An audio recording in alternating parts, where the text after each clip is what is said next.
God's voice. Konting review, ang sabi ni Jesus, "My sheep hear my voice, and I know them, and they follow me."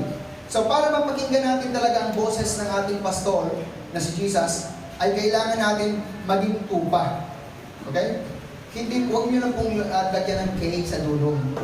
Hindi po natin, huwag tupa, no? Tupa. No? Kailangan natin maging tupa. Dahil tupa, ang ginamit ni Jesus dito na example para iparating sa kanyang mga listener, yung kausap niya that time, na ang mga tupa ay nakikinig talaga sa boses ng kanilang pastor. At kapag nakakapakinig ang tupa ng boses ng kanilang pastor, kaagad-agad sumusunod agad ang tupa. Nakita natin yan noon sa ating video, di ba? Sa ating illustration. So they follow me. Kaya ang follower ay listener ng voice, boses ng kanyang pastor. So, dahil dyan ay sigurado na ang Kristiyano kapag siya'y nakakapakinig ng boses ng kanyang pastor at sa kanyang pakikinig malinaw sa kanyang boses ng kanyang pastor, madali sa kanyang sumunod. Madali sa kanyang sumunod, saan man dalhin ng ating pastor ang ating buhay, saan man siya magbibigay ng direksyon, sumusunod tayo. Pag ang ating pastor ay dumiretso, diretso tayo. Kapag kumaliwa, kakaliwa tayo. Dahil ang boses ng ating pastor ay narinig natin. So meaning, ang boses ng ating pastor ay nagbibigay din ng direksyon. Bakit si Jesus lang ang dapat natin pakinggan? Sapagkat, tingnan natin niya sa Hebrews chapter 1, 1 and 2, na sabi rito, long ago, God spoke many times, and in many ways to our ancestors through the prophets. So ang Diyos ay nakipag-usap sa mga panahong yon, sa lumang tipan, sa maraming kapamaraanan, sa ating mga ninuno ng mga Israel, hindi ninuno ng Pilipino, ninuno ng mga Israelites, ang tinutukoy niya ng ancestors. Nakipag-usap daw ang Diyos sa mga ninuno ng mga Israelita sa pamamagitan ng mga propeta. So, napapakinggan ng mga Israelites ang boses ng Diyos at ang mensahe ng Diyos noon sa panahon nila sa pamamagitan ng mga propeta. Pero sa ating panahon ngayon ay mas maganda, mas mainam. Dahil sa panahon natin ngayon ay hindi na po propeta. Mismo ang anak ng Diyos na si Jesus ang siyang dinadaluyan na ng mensahe ng Diyos at ang boses ng Diyos ay napapakinggan natin sa pamamagitan ng kanyang anak. Sabi rito, and now, in these final days, He has spoken to us through His Son. So ang Diyos ngayon ay nakipag-usap sa atin at patuloy pang nakikipag-usap sa atin sa pamamagitan ng kanyang anak na si Jesus. So God promised everything to the Son as an inheritance, and through the Son He created the majestic God in heaven. So bakit sa anak na tayo dapat makinig? Hindi na sa mga propeta? Sapagkat the Son expresses the very character of God. Ang anak ang nagpapahayag, nagpapakita ng totoong ugali ng Diyos. So sa madaling salita, hindi na ipakita ni Moses, hindi na ipakita ni Elijah, hindi na ipakita ng mga propeta noon ang totoong ugali ng Diyos. Kaya ang anak ang nagpakita nito sa atin, at dito sa ipinakita ni Jesus sa atin na character of God, hindi natin nakita si Jesus na pinatay.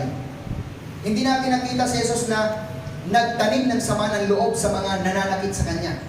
Hindi natin nakita sa buhay ni Jesus na meron siyang sinumpang tao, may minalbisyon siya na tao. Hindi natin makita yan. So meaning, yun ang Diyos. Pero sa panahon ni Elijah, may napatay siyang 102. Dahil sa inis niya. Sa sobrang inis ni Elijah kay King Ahab, nagpababa siya ng apoy, may napatay siya. Pero hindi ginawa ni Jesus yun. Meaning, yung ginawa ni Elijah ay hindi galing sa Diyos. Hindi yun ang ugali ng Diyos. Okay? Now, tingnan natin sa iba-ibang translation, itong Hebrews chapter 1 verse 3, iba-ibang translation. Ito ay NLT. The Son expresses the very character of God. Kaya siya lang ang dapat natin pakinggan dahil lahat ng marinig mo kay Jesus ay eksaktong galing mismo sa Diyos at walang halo. So, sa ibang translation, NIV, tingnan natin ang NIV. The Son is the radiance of God's glory and the exact representation of His being. So ano raw ang anak? The Son is the exact representation. So si Moses ay hindi nakapag-represent ng God exactly. Si Elijah, hindi niya na-represent ang God ng eksakto. Okay? Si Jeremiah, si Isaiah, lahat ng mga propeta na nauna kay Jesus, ay hindi nila na-represent ang God exactly. Kaya, sa panahon nila, ang tingin tuloy ng mga tao sa Diyos ay nakakatakot. Paano hindi ka matakot? Pag nagalit ang propeta, papabihatin ng lupa, patay ka. Paano hindi matatakot ang mga tao sa Diyos pag ang propeta umiral ang kanyang pagiging imperfect? Nagpapaulan ng apoy. Diba? Nagre-release ng sumpa. Kaya, ang tao noon, ang isip agad nila, ganito pala ang Diyos. Pumapatay. Ganito pala ang Diyos, nakakatakot. Dahil yun po ang pagpapahayag ng mga propeta, mga tao hindi rin naman perfect. Pero okay sila, no? Maganda sila, ginamit sila ng Diyos eh. Pero kung ikumpara mo sa anak ng Diyos, walang iba kundi si Jesus. Si Jesus ang eksaktong representation, kaya ang ibig sabihin, kung ano ang pinakita ni Jesus during 33 and a half years of His life, yun ang Diyos. Eksaktong-eksakto ni-represent ni Jesus. Ang hindi na i-represent nila Moses ay na-i-represent ni Jesus ng saktong-sakto. Kaya lahat ng nakita natin kay Jesus, yun ang Diyos. Itong sinabi ng NCV. Okay? Ang NCV. The Son reflects the glory of God and shows us exactly what God is like. Kita nyo? Kaya si Jesus ang talaga ang nag-iisang hindi lamang exact representation of God, kundi through His life ay naipakita niya ano ba ang Diyos. So kung kay Jesus, kahit pinaka-worst sinner ay nakakalapit, meaning ang Diyos hindi nakakatakot. Kasi kung si Jesus, hindi kayang lapitan ng mga sinners like prostitute, publicans, mga tax collectors, kung ang Diyos, kung si Jesus ay hindi kayang lapitan, confirm, yun ang talagang Diyos na represent ng mga propeta. Confirm. Kung si Jesus ay hindi kayang lapitan, kaso si Jesus nalalapitan siya ng mga pinakamaruming tao sa mundo. At si Jesus ay nahahawakan ng mga taong pinagbabawal humawak dahil unclean. Pag nahawakan ang clean na tao ay nagiging unclean, pero si Jesus ay nahahawakan. Yung mga bata ay nahahawakan siya, nalalapitan. So meaning si Jesus ay hindi nakakatakot. Kung si Jesus ay hindi nakakatakot, ang Diyos ay hindi nakakatakot. Dahil sabi dyan, the Son shows exactly what God is like. Diba noon, ang ating kaisipan noon patungkol sa Diyos, nakakatakot ang Diyos. Pag lumipak lang, Diyos ko, Diyos ko, Diyos ko po, Diyos ko po, diba? Lumipak lang ha. Luminog lang ay Diyos ko po. Ayaw man. Kasi ang pagtingin natin sa Diyos ay nakakatakot. Pero ngayon, kinurek ng anak. Okay? Itinama ng anak ang maling pagtingin ng tao sa Diyos. Dahil si Jesus ay Diyos na nagkatawang tao. Tandaan po natin. Siya ay Diyos na nagkatawang tao. Nung siya nasa lupa, siya ay 100% God, siya ay 100% man. Kaya naipakita niya ang hindi naipakita ng mga propeta. Kaya siya dapat ang pakinggan natin. Dahil lahat ng galing kay Jesus na mensahe ay accurate about God. Amen po ba? Now, in-amplify pa ito. Tingnan natin sa amplify. In-amplify pa, pinalakas pa. Ang sabi nito, He is the sole expression. Siya lang, wala nang iba. He is the sole expression of the glory of God, the light being, the outraying or radiance of the divine, and He is the perfect imprint and very image of God's nature. The very image Si Moses ay hindi image ng God. Si Jeremiah, si Elijah. Pero si Jesus, He is the very image of God's nature. Kaya lahat ng naipakita ni Jesus, yun ang Diyos. Yung the way siya makipag-deal sa mga sinners, the way siya na makipag-usap sa mga tao, paano niya dinidil ang mga makasalanan, yun ang Diyos. Wala siyang pinabiak na lupa sa panahon niya. Amen po? Walang nagkasakit na taong na makasalanan nung lumapit sa Kanya, walang nagkasakit. Kundi ang mga may sakit ay gumagaling. Hindi nahahaluan ng imperfection. Dahil si Jesus ay perfect God. Perfect man. Amen po? Kaya ang message niya ay perfect para sa atin. Amen po ba? Pwede ba natin palakpakan ng Panginoon? Praise the name of Jesus. Hallelujah! Now, balikan ulit natin itong word na ito. Ito yung mga review natin.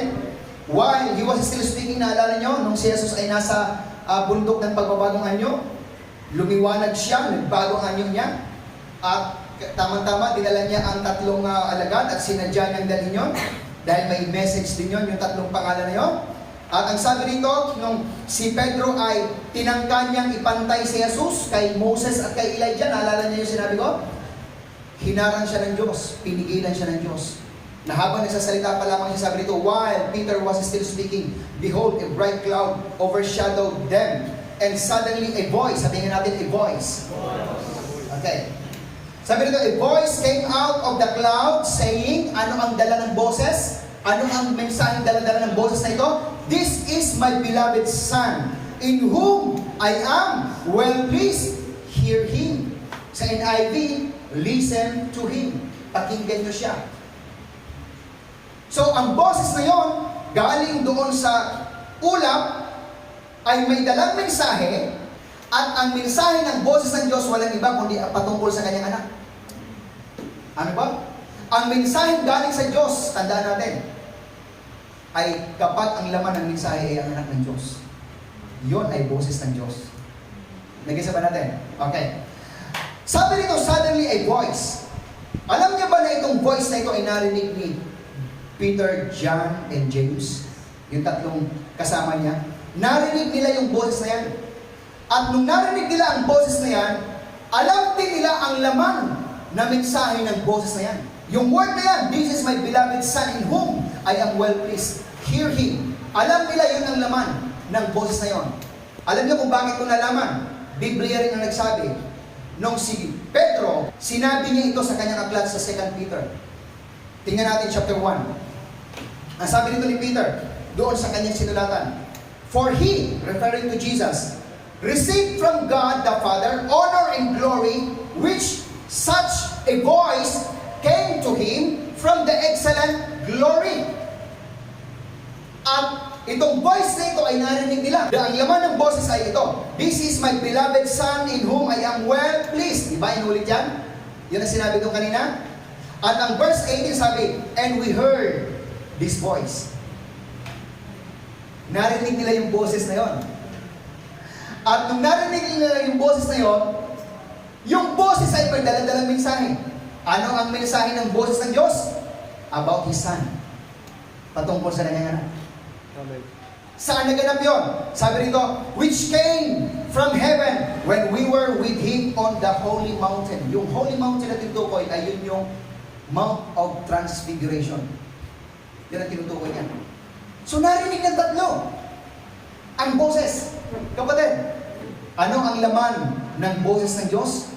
The message of His Son. Ang mensahe ng kanyang anak, yun ang laman ng boses ng Diyos. Oh, glory to Jesus. I love to hear the voice of God. Amen. Kasi ang boses ng Diyos ay hindi nakakatakot. Hallelujah. Ayaw mo ba? Ang boses ng Diyos ay hindi nakakatakot dahil ang laman ng boses ng Diyos ay ang mensahe ng kanyang anak, mensahe patungkol sa kanyang anak, mensahe patungkol sa ginawa ng kanyang anak. Sabi rito, this is my beloved Son. Ipinagmamalaki ng Diyos mula sa langit, sa harapan ng mga anghel, sa harapan ng mga creations, sa harapan ng mga universe. Pinagmamalaki ng Diyos ang kanyang anak. Ito ang aking anak. Pakinggan niyo siya dahil sigurado ang sasabihin niya sa iyo ay hindi mahahaluan ng imperfection ng tao dahil ang anak ko ay perfect at eksakto ang kanyang sasabihin sa iyo. Yun talaga ang gusto ko na marinig niyo dahil siya ay galing sa akin.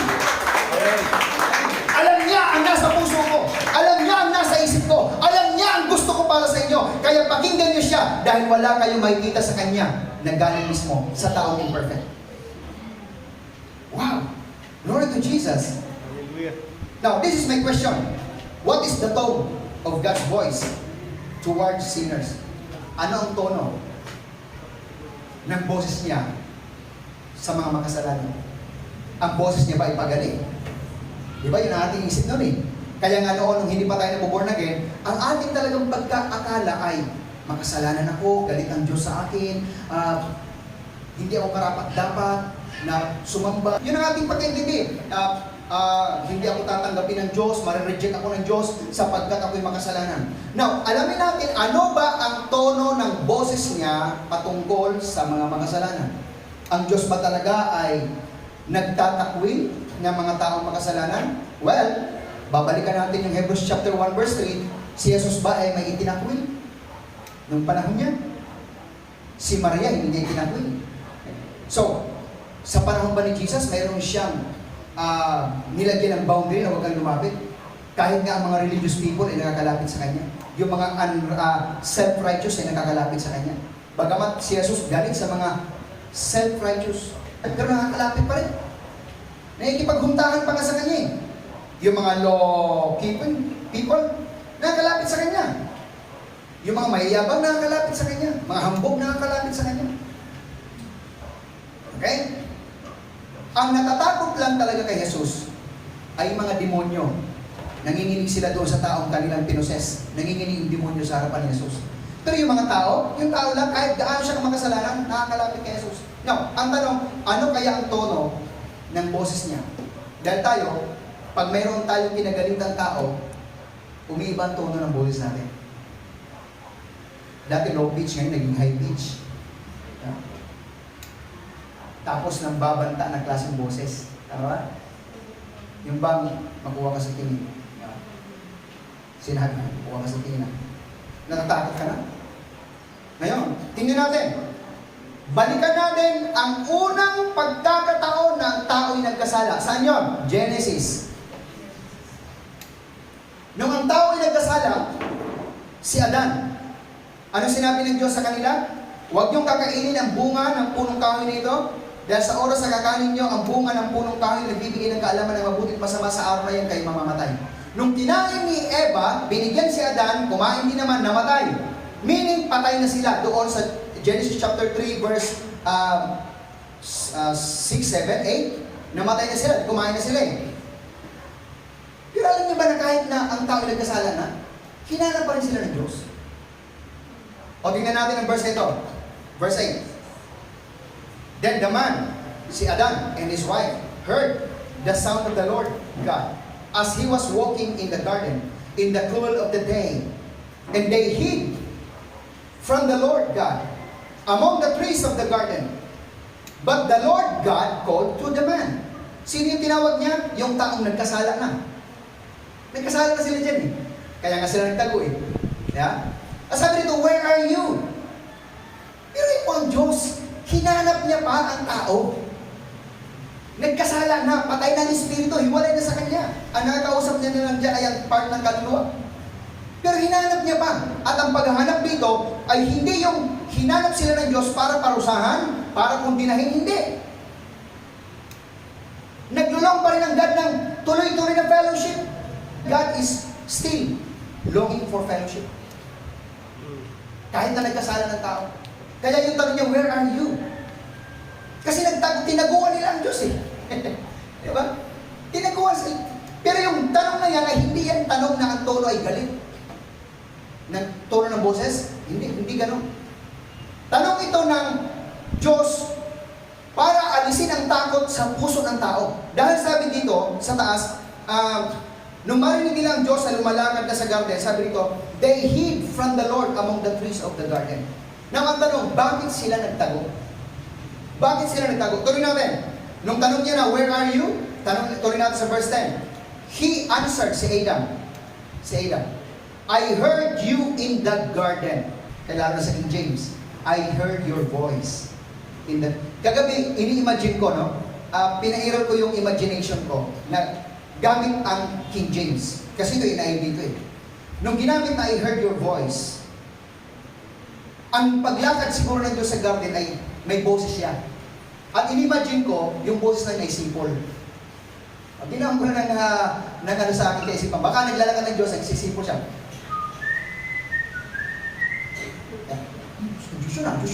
Diyos yun. Baka yun ang lagi nila naririnig pag naglalakad ng Diyos, siguro may boses talaga. So ngayon, umanin nila, oh, Diyos ito, ang Diyos ito. Nagtago sila. Sabi ko, I heard you in the garden and I was afraid. Because I was naked, so I hid. Naman tanong, sa sagot ni Adam, I was afraid. Bakit siya natakot? Dahil ba ang Diyos nakakatakot? Hindi. Natakot siya dahil sabi niya, because I was naked. So meaning ang Diyos ay hindi nakakatakot. Ang nagbigay ang naging sanhi ng takot ng tao ay hindi dahil sa ang Diyos nakakatakot, kundi dahil sa kasalanan. Dinaya tayo ng mga kaisipan na hubog ng relihiyon na ang Diyos ay nakakatakot. Pero dito hindi. Lumapit pa ang Diyos, hinanap pa sila ng Diyos. Hindi nakakatakot ang Diyos. Natakot sila dahil nagkaroon ng resulta ang kasalanan ginawa nila, nakita nila ang kanilang kahubaran. Naintindihan niyo po? Pero ito yung tanong ko. Hindi ba talaga alam ng Diyos kung saan nandoon si Adan? Kasi nung tinanong niya, where are you? Nasaan kayo? Hindi ba talaga alam ng Diyos kung nasaan si Adan? Oh, alam ng Diyos. Wala na itatago sa Diyos ang lahat ng tao. Amen. Eh, buhok mo nga, bilang na bilang eh. Ikaw, ang kaya mo lang bilang mo na natatakdag na buhok mo eh. Pero mismo ang Diyos, ngayon mismo kung ilan ang buhok mo ngayon, alam na alam niya. Ang sabi ni David sa Psalms, saan ako pupunta? Pag pumunta ako sa kalangitan, nandoon ka. Pag hahanapin ko yung taguan ko sa ilalim ng lupa, nandoon ka. Pag pumunta ko sa silangan, nandoon ka rin. Pag pumunta ko sa kanluran, nandoon ka rin. Saan ako magtatago mula sa presensya mo? Di ba? Ngayon si Adan, nung nagtago, hindi pa talaga alam ng Diyos kung nasaan sila? Alam ng Diyos!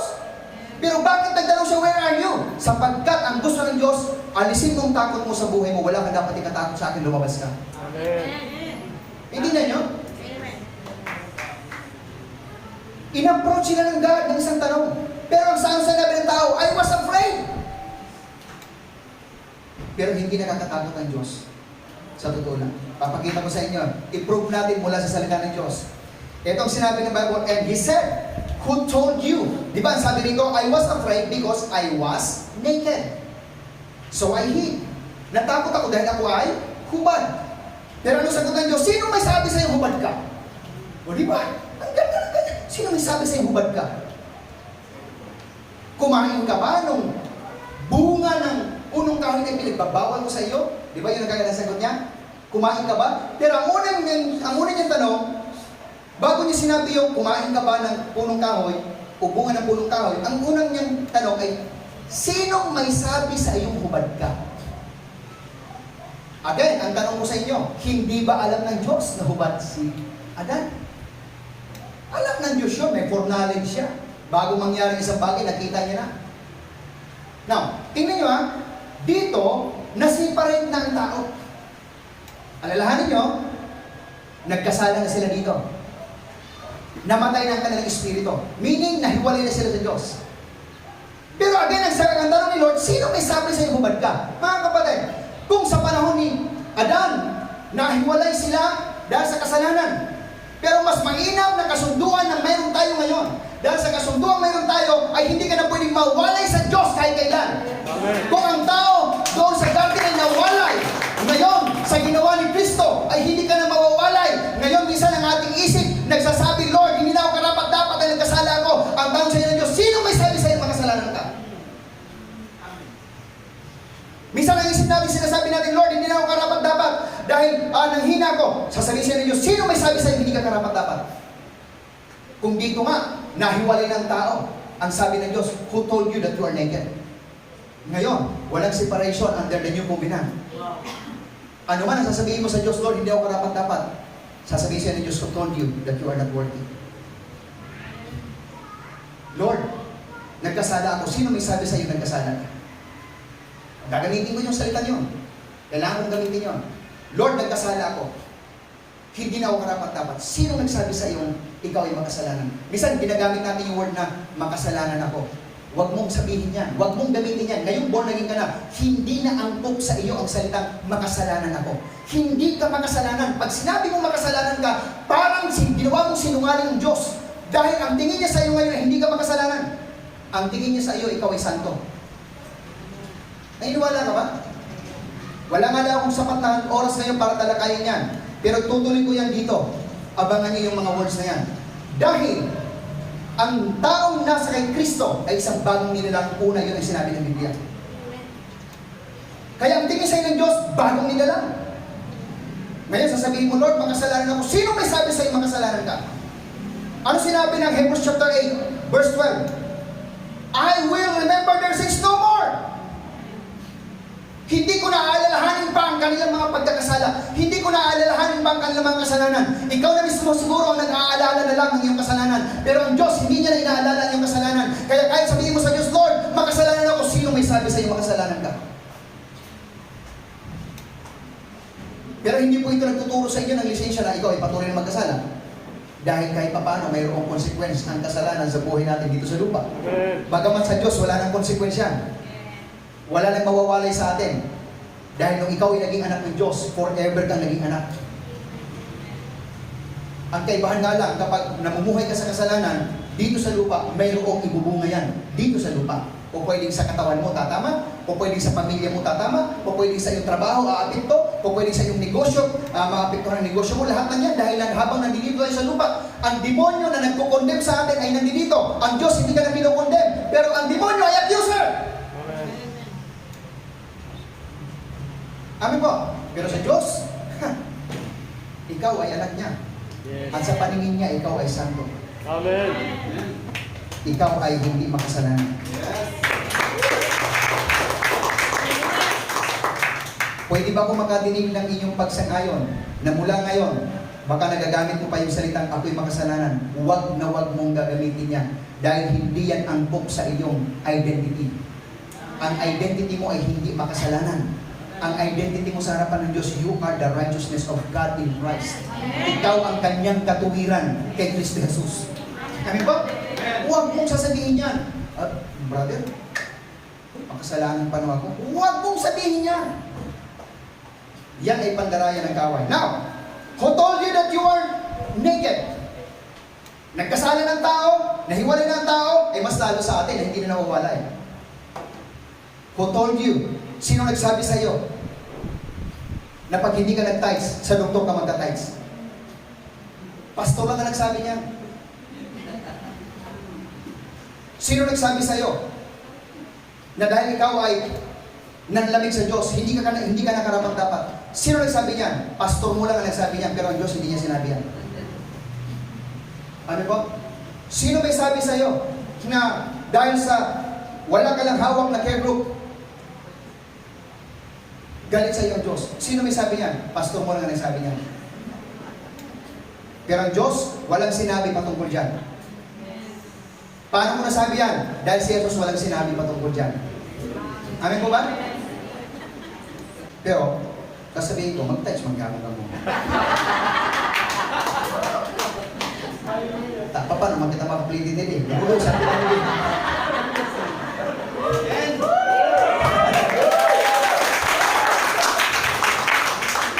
Pero, ang mensahe natin dito ay hindi katulad noong pag hindi ka na naka-tights, susumpain ka ng word ng pastor, sa doktor ka, matights ka na dito. No, hindi natin sasabihin dito. Why? Kasi hindi naman sinabi ni Jesus yan. Pag sinabi ko ang kabaligtaran ng sinabi ni Jesus, hindi ako mensahero ng Diyos at hindi boses ng Diyos ang naririnig sa akin. Kasi sa ilalim ng bagong tipan, may tithing pa rin, pero walang sumpa kung hindi mo magawa. Amen ba? Oh, praise the name of Jesus. After this, pagkatapos ito, sila'y ginawa ng Diyos ng damit. Okay? Dahil ang damit nila dito, dahon ng igos. Alam mo yung dahon ng igos? Ginawa nila, pinagtagpi nila, tinahin nila, at ginawa nilang damit. Kasi nakita nila kanilang kahubaran. Pero hindi pumayag ang Diyos na manatili yung ganong damit. Gumawa ang Diyos ng damit mula sa balat ng hayop. At yung dahon ng igos na ginawa nilang damit, yun ay larawan ng relihiyon. Na gumagawa ang tao ng paraan para matakpan ang kanilang kahubaran sa harapan ng Diyos. Gumagawa sila ng paraan para sila ay maging karapat-dapat lang. Yun ay larawan ng relihiyon. Pero ang ginawa nito ng God ay larawan ni Jesus. Papakita ko sa inyo, pagkatapos na nakausap ng tao o ng Diyos ang tao, ito yung ginawa ng Diyos sa kanya, na nakita ng Diyos, kawawa naman ang taong nilikha ko, nagdamit ng dahon ng igos. Tingnan nyo na ang Diyos dito nagpakita pa ng kanyang mercy. Dapat pinabayaan na ng Diyos, bahala kayo. Ginawa niyo yan. O di magtahi kayo na magtahi ng inyong mga damit, mapagod kayo sa nakatahi araw-araw. Kasi naluluyos God. Di ba? Ngayon, ano ginawa ng Diyos? Nahabag ang Diyos sa tao. Hindi siya nagalit, nahabag siya.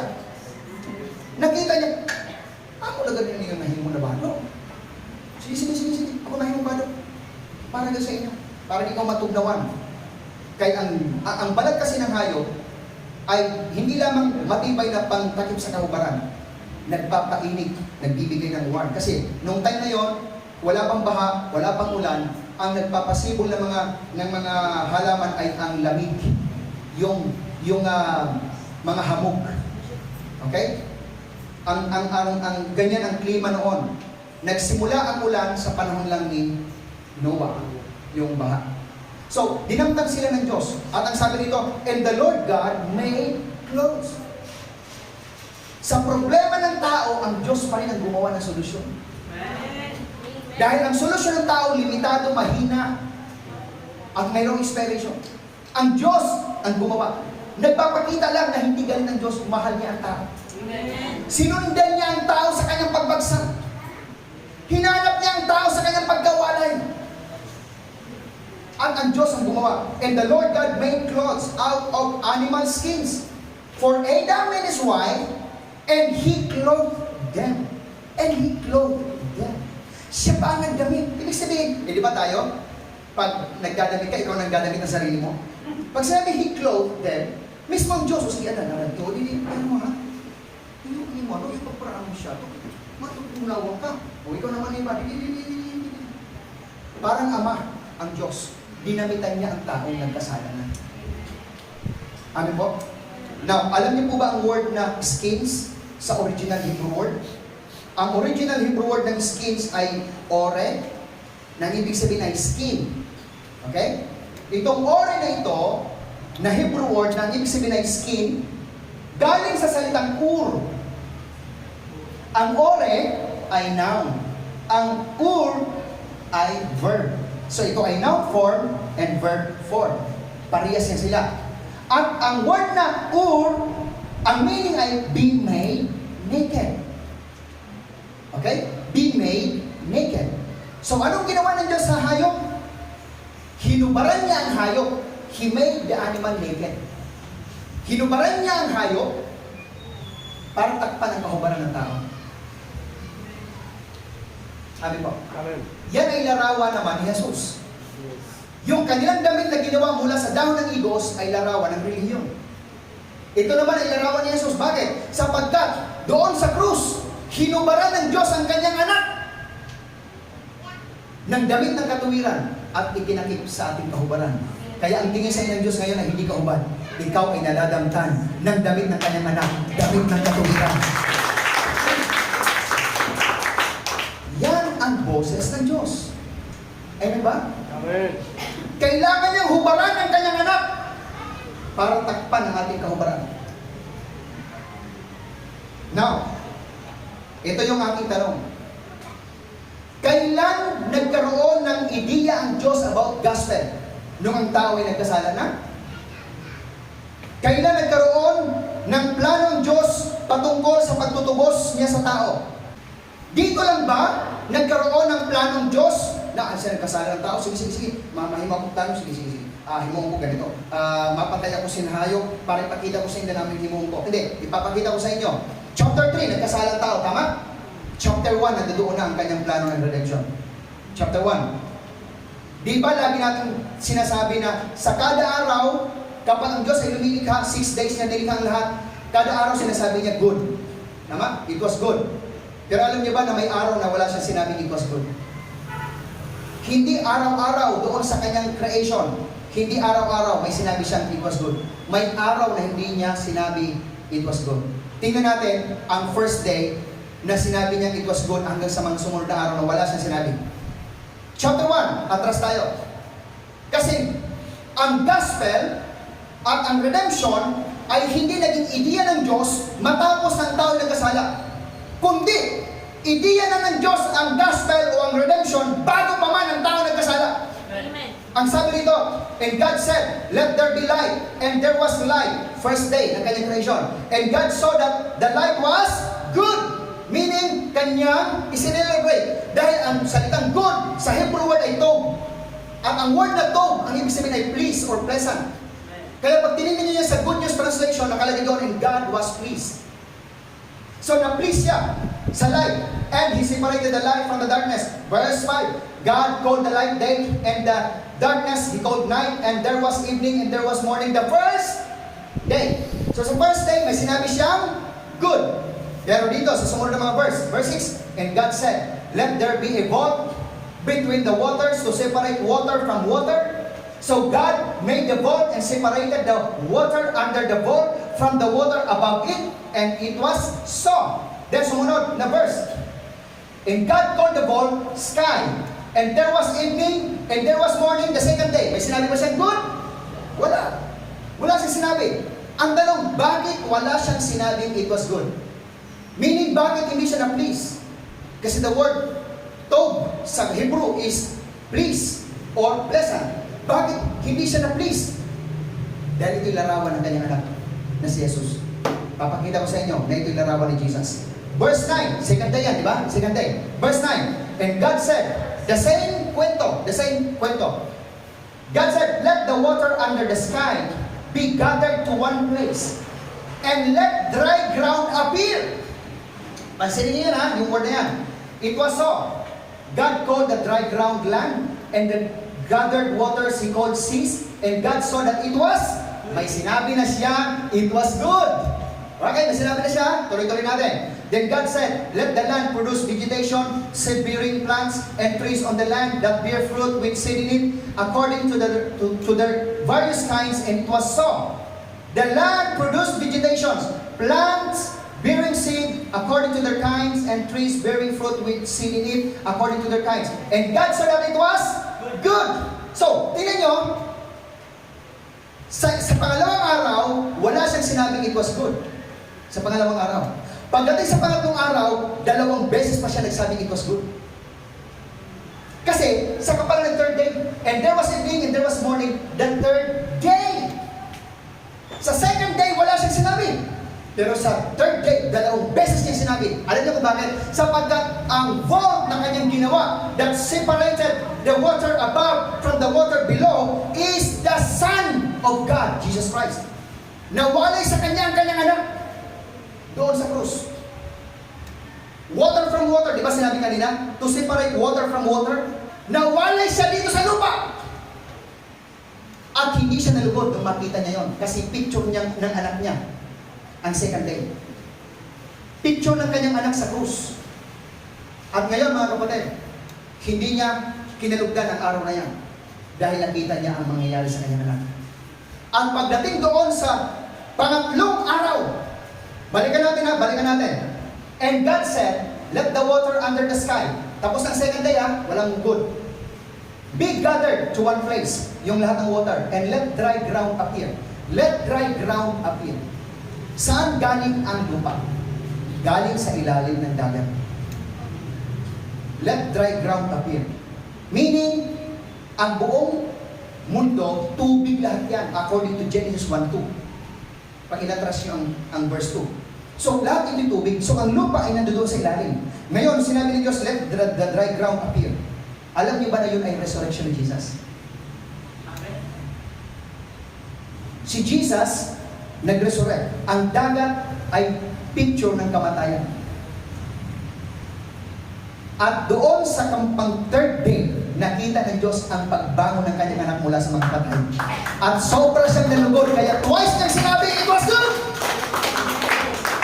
2 beses niyang isinelebrate ang Kaya nga, every Sunday dapat nagtitipon-tipon tayo dahil ang araw ng linggo ay araw na kung saan ito ang araw na si Jesus ay bumangon mula sa mga patay. Makipag-celebrate tayo kasama ng Diyos Ama dahil sa Diyos Ama, masaya siya. Nakita niya ang kanya-kanya na bumangon Amen. mula sa mga patay. Hallelujah. At tingnan niyo mga kapatid, nung ang anak niya ay bumangon, nirepresent ng dry ground na lumitaw mula sa ilalim ng dagat. Alam niyo kung anong daladala ng resurrection ni Jesus? Ito po ang daladala ng resurrection ni Jesus. Let the dry ground appear, and it was so. Then, sabi nito, God called the dry ground land, and the gathered waters He called seas, and God saw that it was good. Okay? Then sabi nito, then God said, let the land. Ano yung land? Picture ni Jesus. Tama? Na lumutang galing sa dagat. Let the land produce vegetations, seed-bearing plants and trees on the land that bear fruit with seed in it according to their various kinds. Wow! Sa pag-resurrect ni Jesus Christ, dala-dala niya ang provision. Dahil itong lahat ng sasabi natin, lahat ng yan ay provision ng Diyos para sa tao. Nung si Christ na nag-resurrect, una sa krus, binayaran niya. Pero nung siya bumangon, dala-dala niya na ang resulta ng kanyang binayaran, ang kagalingan, ang provision, ang tagumpay, lahat ng palamagana, dala-dala ng resurrection ni Jesus. Amen. Hindi niya lang binayaran, kundi mula sa mga patay, bumangon siya. At sinabi niya sa kamatayan, babangon ako, dudurugin kita. At pagbangon ni Jesus, He is the land. Nung tinanggap mo siya, nasa iyo ang land. Nasa iyo ang seed-bearing fruit. Nasa iyo lahat ng provision. Dahil nasa iyo ang land. Walang iba kundi si Jesus. Amen. Ano po ba? Nakikita mo ba yan? Nakikita mo ba yan? Yes. Hallelujah! Oh, tatapusin ko ito kagad-agad sa slide nito. The land produced vegetations the third day. Then this is the last. Wow! Sabi dito, hindi lamang sa Genesis chapter 1 nagkaroon ng plano ng redemption at gospel. Sa Genesis chapter 1 ay creation na. Pero pinakita pa ng Revelation 13:8, wala pa talagang creation. Idea na rin ng Diyos ang redemption at ang kanyang gospel. Idea na. So yung pinakita ko sa inyo na Genesis chapter 1, during creation yun. Pero dito, mas malupit. Dahil dito, the Lamb who was slaughtered before the world was made. Kaya si Jesus, hindi pa manalilikha lahat ng bagay sa lupa. Siya ay namatay na mula doon sa walang hanggan para sa iyo. At siya ay nakita na ng Diyos na bumangon mula sa mga patay. Sa Genesis 1, day 3, bumangon. Kaya, mga kapatid, magsaya tayo. Walang Kristiyanong malungkot. Dahil ang nasa iyo ay nagtagumpay mula sa kamatayan. Walang dapat malungkot, di ba? Walang Kristiyanong dapat ay hopeless. Lahat tayo ay grabe ang hope natin. Dahil ang nasa iyo ay si Jesus. Dala-dala niya mga seed-bearing fruit. Dala-dala niya lahat ng seed na pwede mong ikakadakila. The greatness, the seed of greatness ay nasa iyo. Amin ba? Wow! Glory to Jesus! So God planned redemption not after man committed sin but before the world was created. Yan talaga ang katotohanan. Oh, Jesus, we worship you. Amen. Pwede ba natin palagpakan muli ang ating Diyos na Tuhan? Amen. Amen. Glory to Jesus. May na-learn ba tayo? Amen. Okay? So tandaan mo, saan ka man pumunta, si Jesus na nagtagumpay laban sa kamatayan, mula sa kamatayan. Si Jesus na bumangon mula sa kamatayan ay nasa iyo. Nananahan siya sa iyo. Kaya walang rason na hindi ka magtatagumpay. Walang rason na hindi ka mananagan.